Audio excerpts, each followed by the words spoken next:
Good morning प्यारे बच्चों। कल हमने आपको कूलाम के नियम के बारे में बताया था और एक सूत्र उसे उत्पन्न हुआ था F बराबर K Q1 Q2 अपान R स्क्वायर। K का मान हमने आप लोगों को बताया था 9 गुणे 10 पर घात 9 न्यूटन मीटर स्क्वायर प्रति कूलाम स्क्वायर। अब आपके मन में कौद रहा हो कि ये कहां से आया, कैसे हुआ, तो आइए हम लोग इसके बारे में चर्चा कर लेते हैं। देखिए, ये माना गया कि अगर दो आवेश हो, एक कूलाम को हम C से लिखेंगे, ध्यान रखिएगा। एक कूलाम का आवेश है और एक कूलाम का आवेश यहां पर है और दोनों एक दूसरे से 1 मीटर की दूरी पर रखे हैं और इनके बीच या तो निर्वात है या वायु है। ध्यान सुनिए, एक कूलाम के दो आवेश एक दूसरे से 1 मीटर की दूरी पर स्थित हैं और इन दोनों आवेशों के बीच या तो निर्वात है या वायु है। तो इन आवेशों के बीच लगने वाला जो बल है वो कितना होगा? 9 गुणे 10 पर घात 9 न्यूटन होगा। कितना न्यूटन होगा?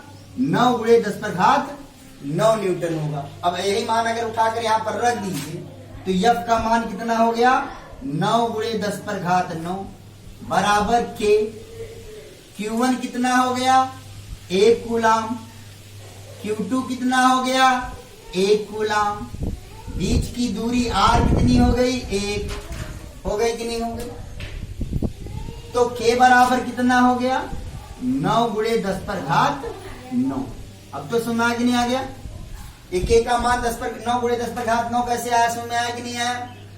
अब तो मुझे लगता है क्लियर हो गया होगा, कोई दिक्कत नहीं होगी।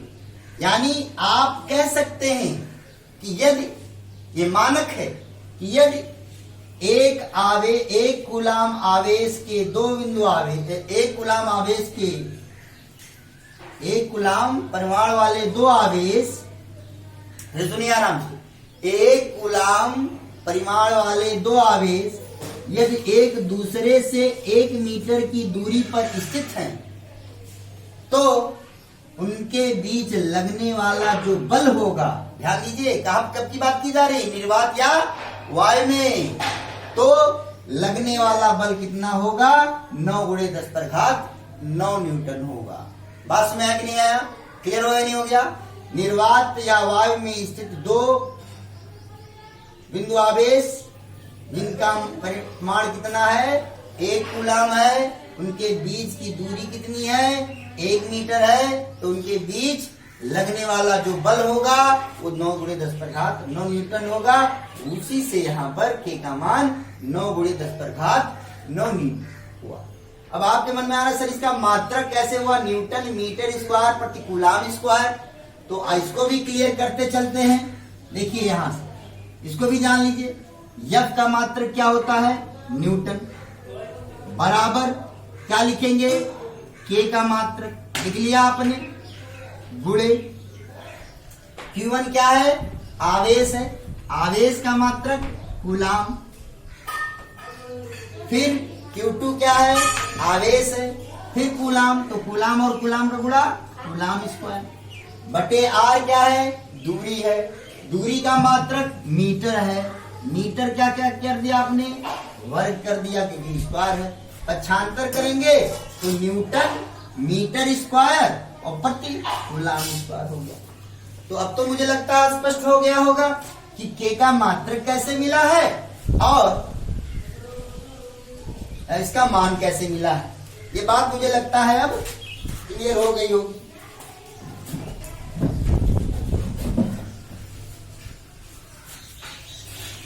आगे बढ़े हम लोग, सबके समझ में आ गया है? कोई दिक्कत तो नहीं है? समझ में आ गया ना? चलिए आगे बढ़ते हैं हम लोग। अब कल हमने आपको एक चीज कहा था एप्सिलॉन जीरो, क्या कहा था? एप्सिलॉन जीरो, और इसे कहा था कि ये निर्वात या वायु की विद्युतशीलता है, निर्वात या वायु की विद्युतशीलता है। और हमने कहा था कि निर्वात, क्या बोला? निर्वात या वायु की विद्युतशीलता है। अब मैंने कहा था निर्वात तो आप जान गए हैं, लेकिन विद्युतशीलता क्या है? ये क्या है? विद्युतशीलता क्या है? तो विद्युतशीलता और ज्यादा नहीं समझना है, थोड़ा सा जान लीजिए इसके बारे में कि किसी पदार्थ की विद्युतशीलता, किसी माध्यम की विद्युतशीलता उस माध्यम में रखे किसी आवेश के द्वारा उत्पन्न विद्युत क्षेत्र में प्रतिरोध लगाने का प्रतिरोध को व्यक्त करता है। मेरी बात को फिर से सुनिए, मैं क्या बोला? किसी माध्यम की विद्युतशीलता उस माध्यम में स्थित किसी आवेश के कारण उत्पन्न विद्युत क्षेत्र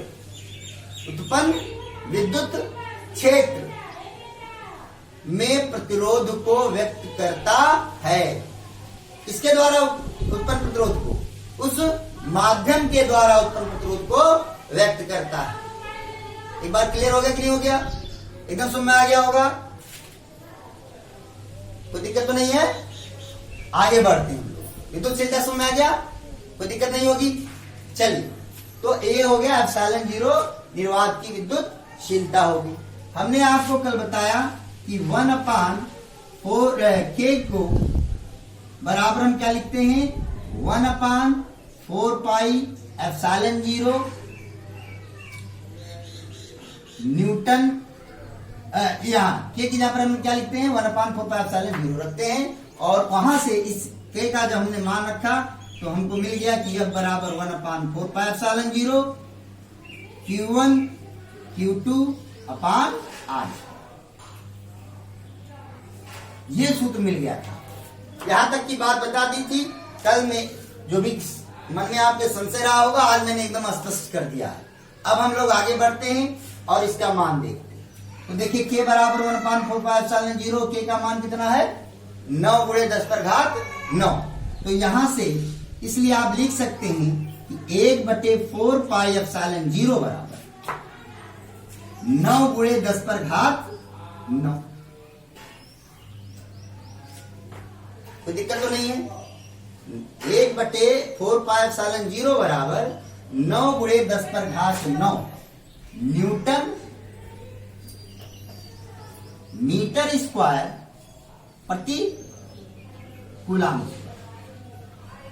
क्योंकि K का मान इतने के बराबर। ये आपके समझ में आया कि नहीं है? तो यहां से अगर हम कहें कि देखिए पक्षांतर कर रहे हैं, बहुत ध्यान से देखिएगा कि 1/4 पाई गुणे, ये गुणे में जरा क्या हो गया? बटे में 9 × 10⁹9 बराबर एप्सिलॉन जीरो को उधर ले गए तो क्या हो गया? एप्सिलॉन जीरो गुणे न्यूटन मीटर स्क्वायर प्रति कूलम स्क्वायर। समझ में आ गया होगा? ये बट्टे में था इधर। हाँ ठीक, कोई दिक्कत तो नहीं है? बात समझ में आ गया? यहां से अगर हम लिखना चाहें तो एप्सिलॉन जीरो बराबर लिखेंगे 1/4 पाई, पाई का मान लिख दीजिए 3.14, तो दिक्कत नहीं होगी, गुणे 9 × 10⁹9। कोई दिक्कत है इसमें? कोई समस्या तो नहीं है?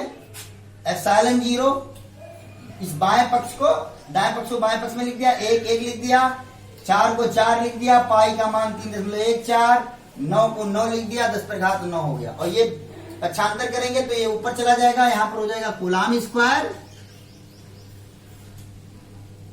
और बटे न्यूटन मीटर स्क्वायर। मुझे लगता है इसमें कोई समस्या नहीं होगी। अभी कोई दिक्कत हो रहा है? सबके समझ आ गया है? अब इसको अगर आप हल करेंगे तो एप्सिलॉन 0 का जो मान मिलेगा वो लगभग 8.85 गुणे 10 पर घात -12 न्यूटन कूलाम स्क्वायर बटे न्यूटन मीटर स्क्वायर है। ये बात समझ में आया कि नहीं है?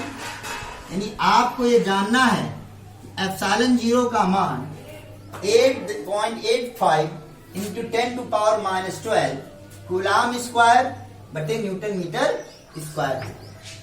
एकदम क्लियर हो गया होगा मुझे लगता है, कोई दिक्कत नहीं हुई होगी।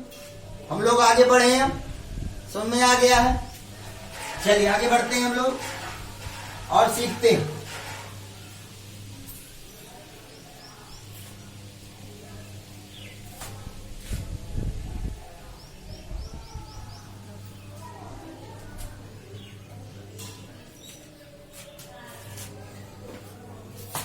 एप्सिलॉन 0 का मात्रक कभी क्या आया? एप्सिलॉन 0 का मात्रक आया, एप्सिलॉन 0 का मात्रक आया कूलाम स्क्वायर बटे न्यूटन मीटर स्क्वायर। अब आगे आपको बताया जाएगा कि Q बराबर किसके होता है? I into T. Q क्या है? आवेश है। I क्या है? धारा है। और T क्या है? समय है। कक्षा 10 में आपने बेहतर ढंग से पढ़ा होगा। तो यहां से कूलाम बराबर आप लिख सकते हैं। कूलाम बराबर क्या लिख सकते हैं आप? कूलाम बराबर I का मात्रक, धारा का मात्रक क्या होता है? एम्पियर। और समय का मात्रक क्या हो गया? सेकेंड। समय का मात्रक क्या हो गया? सेकेंड हो। ये बात क्लियर होगी कि नहीं होगी? तो कूलाम की जगह पर क्या लिखना है आपको? एम्पियर गुणे सेकेंड का होल स्क्वायर। कूलाम बराबर एम्पियर गुणे सेकेंड का होल स्क्वायर बटे न्यूटन। न्यूटन क्या है? बल। और बल का एमकेएस पद्धति में जो मात्रक होता है क्या होता है? किलोग्राम मीटर प्रति सेकेंड स्क्वायर। और गुणे साथ में क्या आ गया? Metre square. सबके समझ आ गया होगा। तो यहां से अगर इस वर्ग करेंगे तो क्या ना आ जाएगा? एम्पियर स्क्वायर गुणे सेकेंड स्क्वायर। और ये जो सेकेंड स्क्वायर है ये भी ऊपर जाएगा तो कितना हो जाएगा? सेकेंड स्क्वायर बटे कितना हो जाएगा? किलोग्राम। और मीटर के घाते 2 कितना हो गया? मीटर के घाते 3। अब इसको आप कैसे लिख सकते हो? एम्पियर स्क्वायर गुणे सेकेंड के घाते 4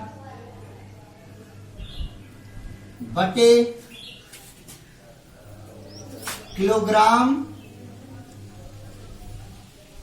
मीटर क्यूब। तो दिक्कत है? सबके समझ में आ गया? तो यहां से अब हम अगर एप्सिलॉन 0 का विमीय सूत्र लिखना चाहें तो क्या लिखेंगे?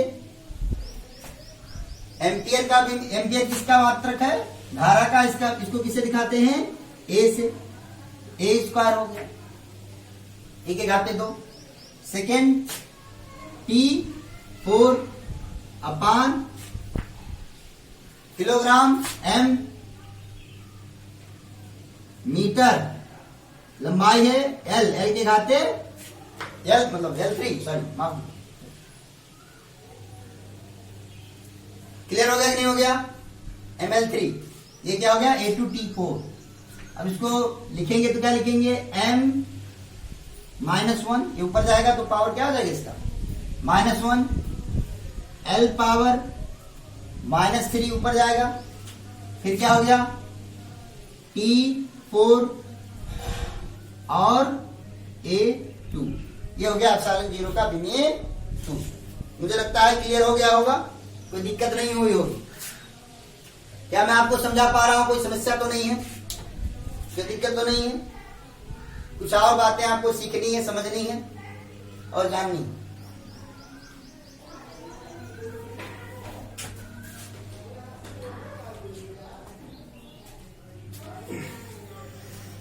आगे बढ़े।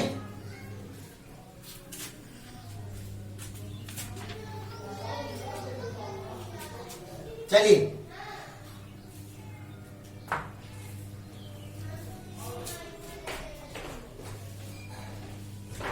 अब बात आती है किसकी, थोड़ा सा यहीं पर जानते चलते हैं फिर आगे बढ़ते हैं। अभी हमने कहा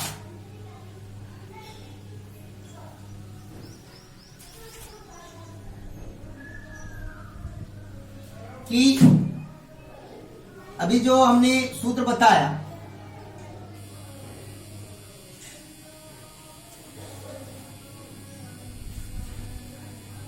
हमने कहा कि यहां पर Q1 हो, यहां पर Q2 हो, इनके बीच क्या हो, निर्वात हो या वाय हो, तो सूत्र क्या हो जाएगा, F बराबर 1/4 पाई एप्सिलॉन 0 Q1 Q2 अपान R स्क्वायर। लेकिन यदि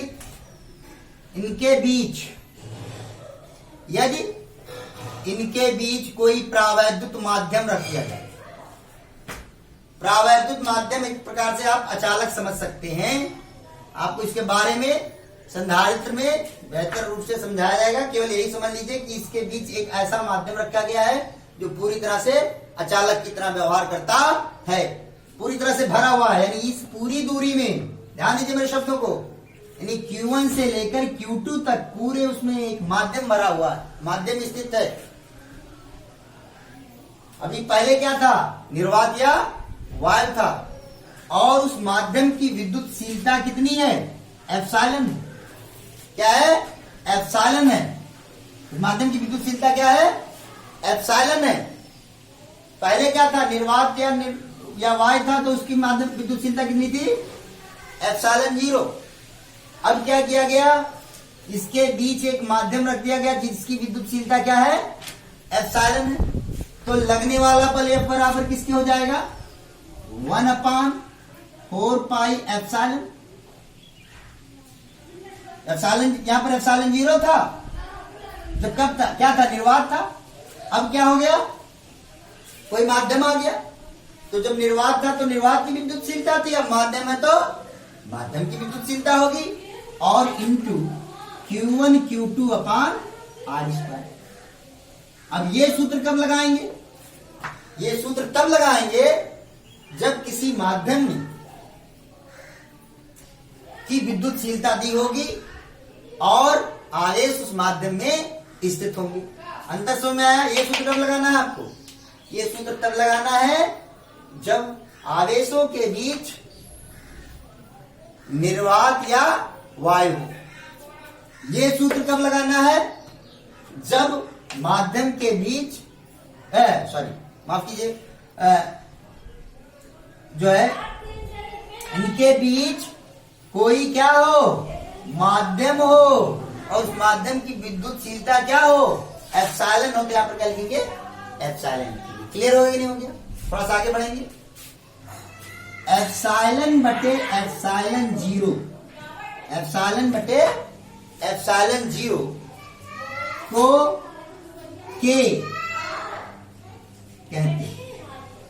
अर्थात किसी माध्यम की, अब ये के क्या है, ये के उस माध्यम का परावैद्युतांक है।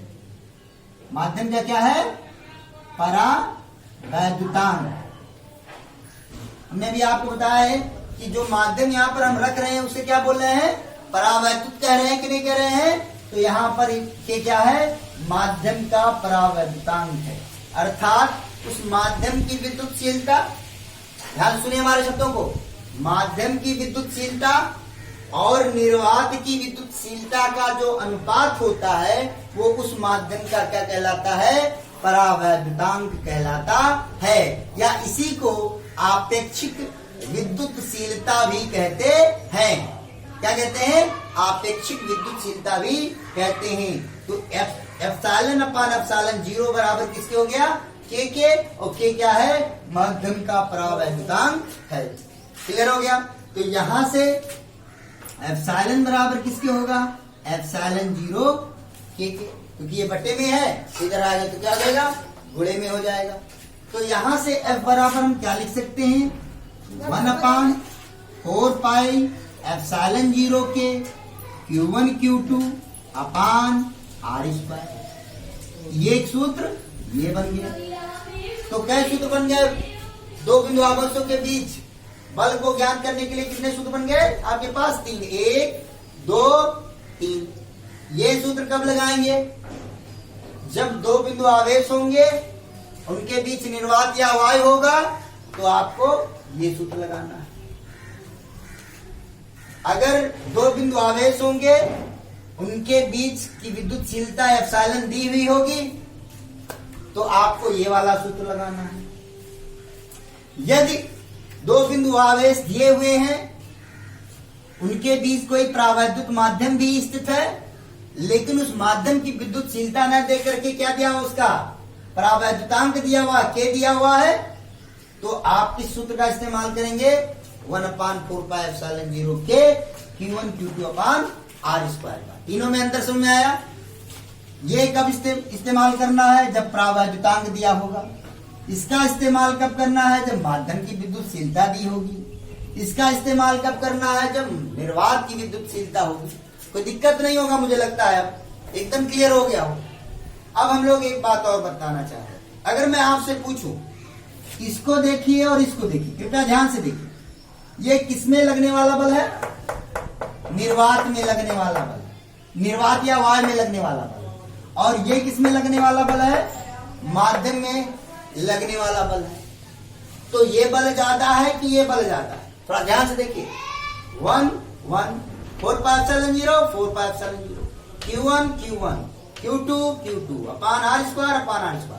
लेकिन यहाँ पर कैसे क्या कर दिया गया है, भाग दे दिया गया है, अर्थात यह बल कम होगा और यह बल ज्यादा होगा। क्लियर हो गया कि नहीं हो गया।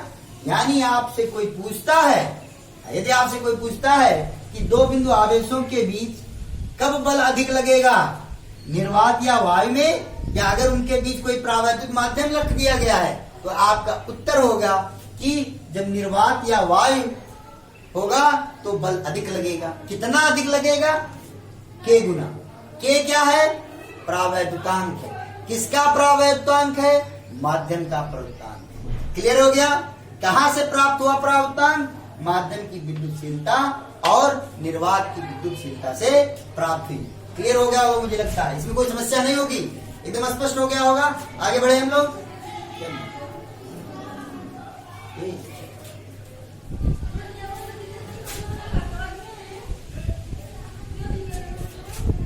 अब हम लोग आगे बढ़ते हैं और अगला जो हेडिंग है वो है अध्यारोपण का सिद्धांत।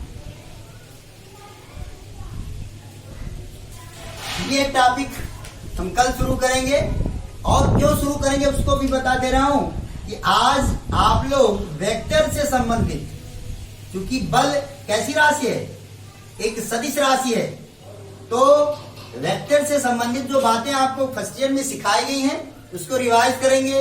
जो समांतर चतुर्भुज का नियम है उसको रिवाइज करेंगे, और सारी बातों को रिवाइज करेंगे, क्योंकि उसी से संबंधित परिणामी का जो सूत्र बताया गया था उसको रिवाइज कर लेंगे, ताकि कल जब मैं आपको सिखाऊं तो आपके बात समझ में आए।